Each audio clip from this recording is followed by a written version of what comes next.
Voltamos a apresentar Construindo a Cidadania. Vamos começar mais um bloco do programa Construindo a Cidadania e temos aqui a presença de uma das pessoas mais importantes de nossa cidade em relação à administração pública, em relação a exemplo como família, como pessoa mesmo. Está aqui o Dr. Otávio Scardelato, o tema é democracia e eu agradeço, doutor, a presença, a disponibilidade do doutor de estar aqui na rádio. Muito obrigada. A satisfação, Aline, é minha estar aqui com você e poder compartilhar alguma coisa sobre democracia. Na verdade, democracia é um termo bastante, hoje até polêmico, né?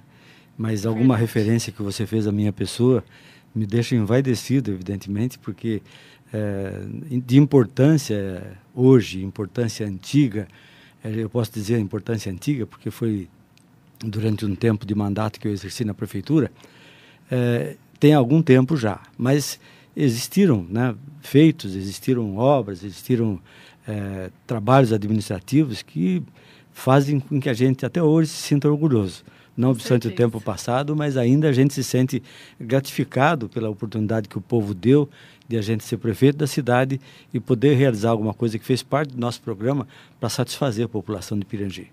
Com certeza, o doutor faz parte da história de nossa cidade e a gente não pode esquecer nunca isso. Doutor, o doutor foi prefeito em 1983 a 1988 e depois de 93 a 96. Antes de chegar ao termo democracia, eu gostaria que o doutor falasse um pouquinho de como era administrar a cidade naquela época, em relação a recursos, a condições sociais mesmo, e como o doutor conseguiu realizar obras tão grandes como as que o doutor conseguiu fazer. Aline, na verdade, a administração ela tem que se pautar por algumas coisas e alguns princípios e que tem que ser observados, né? Na verdade, esses princípios são princípios que todos nós conhecemos, de economia, de honestidade, de buscar o recurso onde não tem, de utilizar bem os poucos recursos quando se tem. É igual numa família. Na verdade, a administração, desde a família, você sai da família e pode aplicar em qualquer grau, em qualquer função pública que funciona, desde que você saiba, né, exatamente dentro da família utilizar esses recursos. Na administração pública você também certamente fará uma boa administração. Então, em 1982, nosso primeiro mandato foi uma questão que eu posso chamar assim de o acaso. Na verdade, eu nunca fui político, né, assim, ter passado por cargos anteriores de vereador ou de alguma outra função política. Eu tinha um escritório de contabilidade e, graças a Deus, tinha um conceito como contador na cidade. Eu não sabia, doutor. E esse conceito é que me levou a disputar a eleição juntamente com o Nivaldo Graciete e Benedito Gonçalves Nunes. Os dois hoje já não estão mais aqui. Logo depois de um mandato do prefeito Otávio Medeiros. Certo. Então, nessa disputa, foi uma disputa eventual, eu consegui, através da eleição, me eleger prefeito pela primeira vez. Foi, assim, um evento assim que me deixou todo orgulhoso, porque foi entrar já para o cargo de prefeito e nesse primeiro momento já ser eleito. Então, isso aí envaideceu bastante. Não, é lógico que esse envaidecimento não tirou a carga de responsabilidade que eu já sabia que ia existir durante todo o mandato. E como era o orçamento do nosso município naquela época? Então, nós assumimos a prefeitura na verdade, eu fui secretário, não secretário nomeado, mas como contador, meu irmão Adriano foi prefeito da cidade. Ah, sim. E como contador, ele me convidou para colocar a contabilidade da prefeitura em dia, porque quando ele assumiu, não estava bem a contabilidade. Então, isso aí me deu uma certa experiência. Meu irmão dizia o seguinte: mesmo que você não ganhe nada, como de fato ele não me pagava nada para fazer esse trabalho, ele dizia assim, você vai ganhar experiência. E isso me deu um contato com a contabilidade pública. E a contabilidade pública é muito bonita, entende? É uma coisa assim que eu gostava muito, gosto ainda, e a gente sabe manusear débito, crédito e saber finanças de uma maneira assim bem natural. Que legal, doutor. Doutor, então agora vamos para a democracia. O doutor pode me definir democracia? Definição de democracia é complicado, né? Democracia tem aqui, já, inclusive, a gente estava observando até antes de vir, porque é uma coisa que você, de memória, às vezes pode dar alguma divergência com o que define realmente democracia. Certo. Mas democracia é o governo exercido pelo povo, em resumo de palavras, né? O governo exercitado pelo povo. O que nós temos verificado é que nem sempre este governo que o povo escolhe, ou ele não é bem legitimado, ou ele não é bem escolhido. Entendi. Na verdade, acontece muito disso, né? Então, a democracia é uma forma que eu reputo assim, a mais legítima e a mais positiva para um governo, né? Para uma instituição governamental. E pela democracia é que nós vamos observar, pelo grau de democracia e de desenvolvimento de um país, de um governo, nós vamos observar qual é a participação popular nesse governo, né? Então, se o governo é exercido pelo povo, na verdade é ele que tem que administrar aquele governo. Nem sempre acontece isso. Então, no Brasil, nós temos essa forma de exercer a escolha direta, né? Nós escolhemos diretamente os nossos representantes. E isso aí é bom, por um lado. Costuma-se dizer que o povo não sabe escolher. Mas, na verdade, se pela própria Constituição esse poder é dado ao povo, nada melhor que ele escolha. Por pior que seja a escolha que ele faça, ele está consciente de escolher alguém que ele acha que está apto ao exercício daquele mandato. Então, é importante que se veja por essa forma. É uma democracia, assim, com consciência de responsabilidade, né? Então, democracia, o poder exercido pelo povo, eu reputo, assim, a melhor forma de exercício de um governo, de um país governar, de um governo assumir a direção do país. Como prefeito, como o doutor aplicava essa democracia? Realmente o povo ajudava o doutor a administrar ou as decisões eram do doutor? Como funcionava? Olha, eu acho que nós brasileiros ainda não temos assim a ideia, ou pelo menos não praticamos a verdadeira democracia como aquela que deveria acontecer, né? É evidente que eu fui eleito democraticamente, o povo me escolheu e assumiu o governo legitimamente, né? Assumiu o poder municipal legitimamente. Mas nas decisões, a participação da população nas decisões, ela nem sempre é positiva. Certo. Isso aí é culpa do administrador, culpa do governante? Pode ser que sim, mas culpa também da população, que não tem ainda uma consciência democrática, uma consciência de poder democrático para intervir na forma de administração. Então, a sociedade, de uma maneira geral, ela talvez ainda precisa ser mais participativa para que ela possa ajudar o governo a administrar de uma forma democrática, né? Porque o poder da população é muito grande. O povo tem o poder nas mãos, só que existem muitos conselhos municipais que é para realmente dar suporte para o administrador estar tomando as decisões e eles não participa ninguém. A população realmente não vai participar. Isso é um problema, né? O administrador acaba tomando a decisão por si, porque não tem esse suporte. Aline, nós temos muitas formas paralelas de conseguir o poder. Formas paralelas, não só pela eleição normal, eleição justa, mas formas paralelas seria o poder econômico interferindo, o poder clientelista exercendo influência, o poder da administração em si exercendo influência. Então, a hora de você falar que um conselho municipal vai exercitar uma determinada tarefa, esse conselho está legitimado? Quem o escolheu? Foi o próprio administrador ou foi a população, foi a coletividade? Então, vem daí já, um pouco antes desse conselho, a questão democrática. Se o conselho não tem legitimidade, não foi escolhido de uma forma democrática pelo povo, ou por aqueles que deveriam elegê-lo, ele vai exercer um poder arbitrário até, né? Então, essa forma, ela é um pouco anterior. O Conselho Municipal, ele vem de uma escolha, talvez, imprópria, né? Não correta. Porque ele devia ser escolhido pelo povo. Aí sim, ele seria alguma coisa representante, ou representativa, né? Doutor, o doutor, quando prefeito, lutava pelas pessoas. O doutor parece que tinha uma visão social tão grande, eu sei disso por depoimentos de pessoas que trabalharam ao lado do doutor, como o doutor tinha uma visão social tão grande. Naquela época, o doutor estudou para isso, ou o doutor no dia a dia, como que veio essa bagagem de solidariedade da família de vocês?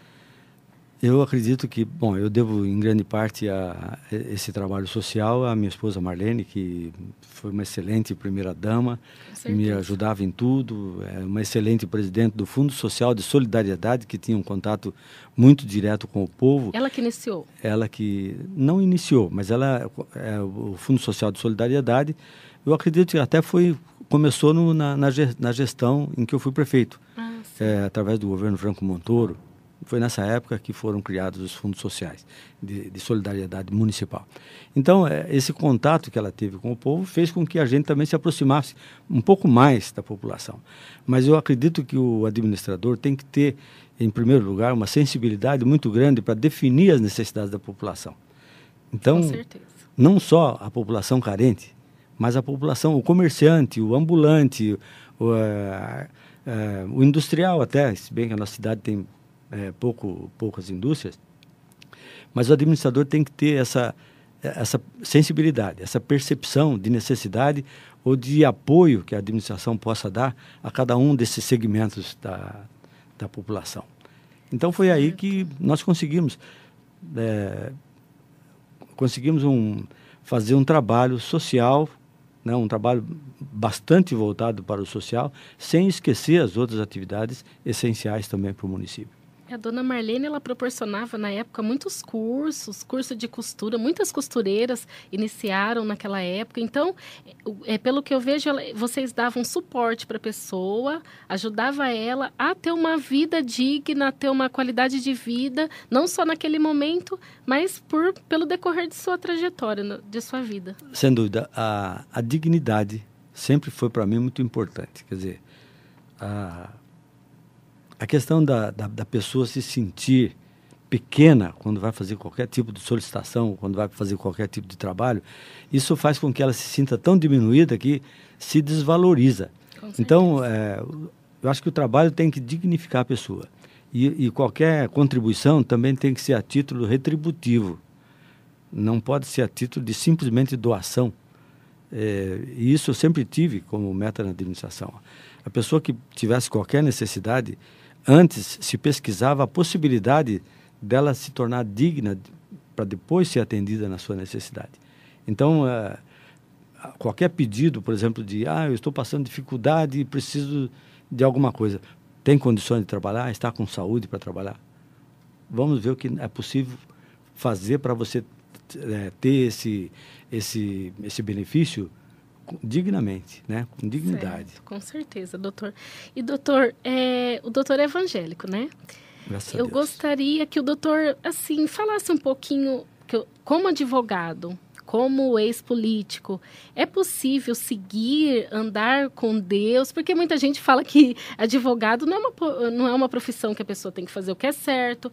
Eu gostaria que o doutor tirasse um pouquinho esse ar preconceituoso que a sociedade tem em cima de quem exerce essa profissão, que eu acho maravilhosa, e é uma profissão que luta pela justiça. Então, o que o doutor fala? Tem como seguir a Deus, ser político, ser advogado?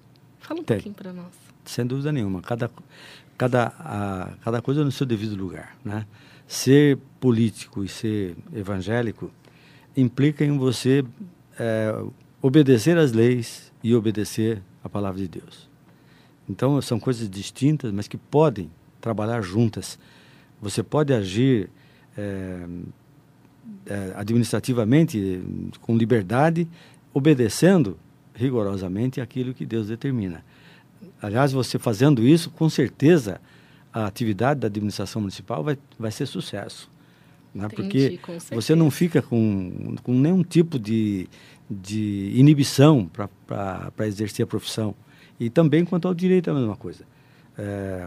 Exercer a profissão de advogado não implica que você vá proteger pessoas sem direitos, né? Na verdade, você, quando defende uma pessoa, seja criminal, seja civilmente, você vai defender o direito que essa pessoa tem. Você não vai dar nem mais nem menos direito. Certo. Você vai fazer com que se cumpra a lei. Por exemplo, um criminoso, alguém que cometeu um determinado crime. Você vai fazer a defesa dentro da lei. Porque pode ter concepção, pode ter entendimento divergente de juiz em relação a julgados já do tribunal. Então, a função do advogado é ver que a verdade seja colocada no processo e que a decisão seja justa para aquele tipo de infração cometida. Então, não há implicação de ordem religiosa que contrarie esse tipo de entendimento. Então, você pode exercitar o direito sem problema nenhum, porque você não vai enfrentar problema em relação ao conhecimento bíblico ou aplicação da Bíblia na sua vida. Tá certo. E, doutor, o doutor consegue lembrar, para a gente estar recordando as obras que o doutor fez, que foram importantes para a nossa cidade? O doutor consegue lembrar todas elas, alguma coisa para a gente? Questão de obras? Eu gosto muito do ginásio de esportes, foi na administração do doutor, né?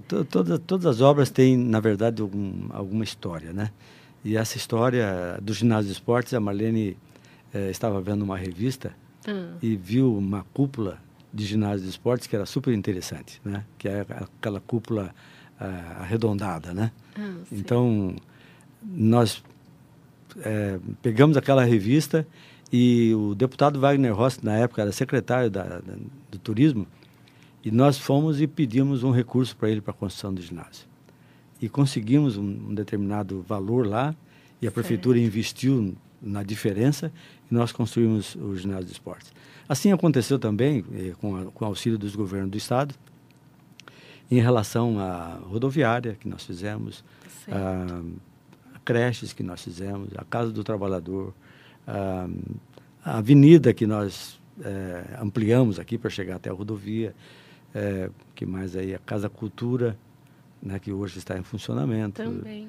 Então, algumas pontes, né, de valor alto, um poço semi-artesiano profundo, né, poço profundo de mais de 500 metros de profundidade, e que na época solucionou completamente o problema de água da cidade. Foram inúmeras. Muitas outras obras, né? Que tão... Nós temos na área do esporte ainda o campo de futebol nosso era acanhado, né? Então nós reformulamos totalmente o campo de futebol para mostrar como ainda hoje está, né? A iluminação, tudo isso aí se manteve, tudo que o doutor fez se manteve. Manteve, Pela visão. Eu vejo vocês com uma visão muito grande para o futuro. Vocês são umas pessoas assim que pelo conhecimento, que o doutor tem muito conhecimento, vocês conseguiram projetar coisas que até hoje estão aí. O que valeu muito durante a nossa gestão, Aline, foi o contato com o governo do estado, com deputados, secretários de estado, entende? Então foram pessoas que nós conseguimos fazer um tipo de, eu posso chamar de amizade. Então o governador Écio Quercia, na época, que foi o que mais colaborou em termos de administração para Pirangi, a gente tinha praticamente uma amizade, né? Então conseguia-se falar diretamente com o governador sem muita formalidade. É lógico que ele não ia atender todo mundo de forma informal, mas era só pedir alguma audiência e através de um deputado ou diretamente mesmo, e a gente conseguia audiência para levar o problema e a necessidade que a cidade tinha, e invariavelmente a gente conseguia algum recurso dele e propiciou que a gente fizesse tudo isso que fizemos. O doutor fala muito em tudo, é nós. O doutor não fala que sozinho conseguiu, que nós conseguimos, isso é muito bom, a humildade. E também o doutor está sempre citando a dona Marlene. É uma mulher virtuosa que acrescentou, pelo que a gente vê na vida do doutor. Queria que o doutor falasse alguma coisa para que ela esteja ouvindo também sobre ela, que para todos nós é uma pessoa maravilhosa. Não sei se está ouvindo, mas a Marlene é minha companheira de todas as horas, desde 1968, e anos antes, quando a gente namorava. Olha que bom. Então faz bastante tempo, acho que 44 anos depois de casados. E ela tem sido, né, na verdade, um leme para a minha vida, né, é a pessoa que ajuda a dirigir a minha vida, e eu acho que isso aí é super importante. Mas na administração nós tivemos também ajuda, não podemos deixar de lembrar, de vereadores que estiveram conosco, né, durante as duas gestões, né, a primeira e na segunda gestão. E a segunda gestão, posso dizer que fui muito feliz, porque eu fui candidato único. Então, eu tive um mandato de 6 anos, depois dos 6 anos teve o mandato de outro prefeito e teve uma outra eleição em que eu fui eleito, mas fui candidato único. Certo. Então, isso aí envaidece um pouco, né? Porque, na verdade, foi uma espécie de reconhecimento do povo pelo trabalho que nós tínhamos feito no primeiro mandato, né? Então, e a ajuda dos vereadores foi muito importante nos 2 mandatos que nós tivemos. Isso é importante, o doutor está falando, é verdade. Tá certo, então, doutor, muito obrigada pela presença. Eu me sinto abençoada por ter aqui do meu lado pessoas, tá vindo participar do meu programa, pessoas tão maravilhosas como o doutor que eu convivo, que eu conheço. Muito obrigada, doutor, pela oportunidade de entrevistá-lo. E nosso programa, nossa rádio está de portas abertas, sempre que o doutor quiser falar alguma coisa, estamos aqui. Muito obrigada. Eu que agradeço, Aline. Não sei se vamos ter outra oportunidade, mas sempre que for possível, estaremos às ordens para comentar algum outro assunto que você queira abordar no seu programa, né, no seu horário. E quero agradecer também àqueles que estão ouvindo, porque às vezes a gente fala e não agrada, ou agrada a uns poucos, ou a nenhum, mas o que a gente procura falar é sempre a verdade, é aquilo que sirva de exemplo para outras pessoas que estão ouvindo, né? Tanto a questão democrática que nós acabamos de falar é uma questão complicada, e o exercício da democracia é um exercício complicado. Então, eu acho que devemos estimular a sociedade para ser participante, né? Não só em época de eleição, mas em tudo que pode acontecer na cidade, no estado e no país, é necessário que a população participe para exercer o seu direito de cidadania. Muito obrigada, doutor. Obrigado, eu. Agradeço a todos os ouvintes pela audiência. Foi um prazer estar aqui com vocês. Um abraço e uma semana abençoada a todos nós. Você acompanhou na Brasil Atual Construindo a Cidadania, um programa feito pelas pessoas que lutam por uma cidade melhor e mais justa. A participação da sociedade no fortalecimento da democracia, da solidariedade e dos direitos humanos. Produção e apresentação, Aline Chaves.